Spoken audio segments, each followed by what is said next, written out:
If you're not willing to go in there and face yourself, you're not gonna find anything. You're gonna live right here on surface, man, right here on surface. So if there is an ending to this world and there is somewhere to go and there's a judgment, you're gonna get there and you might see a chart. And that chart may tell you who the fuck you should have been. And now you get the rest of your life to think about that. Man, I could have lived a much better life if I just would have just suffered a little bit more. If I just would have went in that and realized I had so much more. But fear and the 40% and living here versus living here, being afraid, stop me. Your biggest enemy, the most important conversation you will ever have in your life is the one you have with yourself. You wake up with it, you walk around with it, you go to bed with it. Eventually, you're going to act on it, whether you're good or bad. You have to. That's why the whole thing about this book I have, it's about you. It is about you. It's strictly about you finding who you are. So many people die, live 100 years, never fucking know who they are.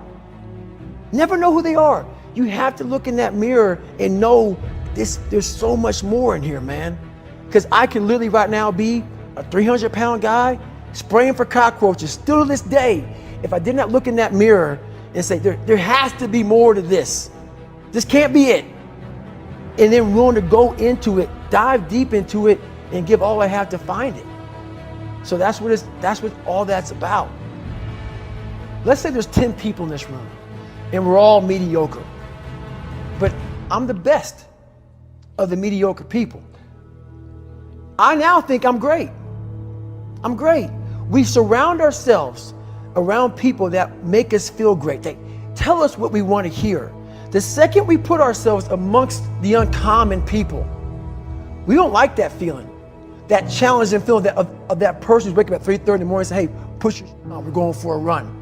We don't like that challenge. We like that person who says, hey, you know what, man, I don't feel good today, man. And they say, oh, it's okay, brother. We'll take a day off, man. We'll get a pizza and watch the game. We like that. We love that feeling. Why? Because you understand, man, we're good, bro. We don't want that motherfuckers like this. Hey, man, no, bro. Get your fucking shit on, man. Stop being a punk. We don't want that in our lives. We don't want that person who's constantly challenging our weaknesses.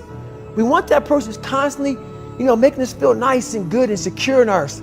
That's the mediocrity of life. We want to be the best amongst the average people. People wonder, how do you stay hungry all the time?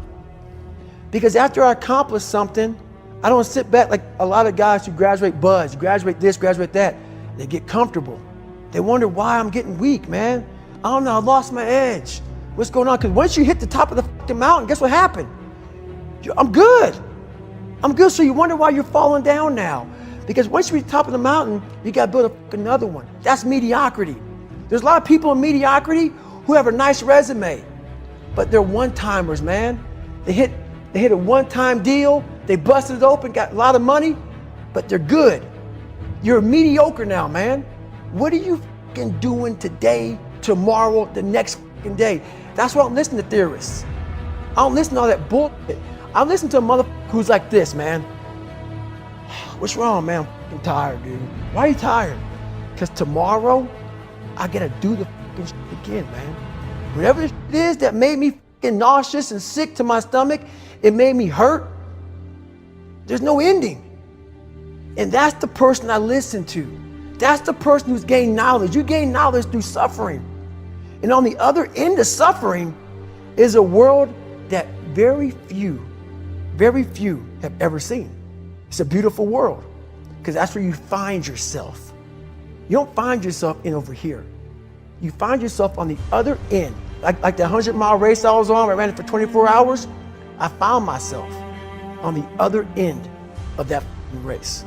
That 19 hours, I found, wow, there's a whole nother world out here that I've never even saw, but the world's in your mind. And that's what all that mediocrity is about. The mind has the tactical advantage over you at all times. At all times of your life, the mind has a tactical advantage over you. Why is that? It knows what you're afraid of. It knows your insecurities. It knows your deep, dark lies. And it starts to push you away from that. It pushes you in a direction that is comfortable. The mind controls everything. So what I realized was that when I was growing up and I was 300 pounds and I got all fat and I got all insecure, I realized that my mind kept taking me in this direction. When things got uncomfortable for me, when I was facing my insecurities, when I was facing my fears, my mind said, oh no, we have the tactical advantage. We need to get you, separate you from this feeling. This feeling over here, life's all about feelings. We want the happy feeling. We don't want that feeling of this sucks. If in that moment, you can answer those up questions and you are now in charge of your brain versus your brain ruling you, that's where all that stuff comes from. So the 40% rule is all of that. You get to 40%, your brain says, we're done. Let's roll, man. This is starting to get painful. This is uncomfortable. So you sit down. You have to figure out ways, and everybody's different. That's how the book kind of talks about, like we all have these things about, 5 steps to this and 4 steps to this. It's a lot more than that. That's all bullshit. It's a practice that you have to, it's a habit. So if you know that at 40%, I'm feeling pain. At 40%, I'm feeling pain. That's where the 40% rule kicks in. Now it starts. Okay, I'm feeling pain. My mind's saying all this to me. It's saying, get out of here, run, flee. The fight or flight kicks in. Okay, we're done. We're not good enough. It starts telling you all these things. You start to believe it because the mind controls all. This is the time where you have to gain control back of your mind. It's okay, let me see if I can go 45%. And once you start giving yourself more and more hope and start realizing, okay, the mind starts to be, okay, what are you doing? We're supposed to be going right and you're going left. You start then controlling your mind. Start finding more in yourself. And then it goes from 40% to a lot further than that.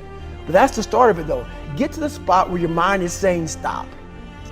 Wherever that is, you gotta get there first. And then that's when that starts to work for you. You gotta control yourself in that moment.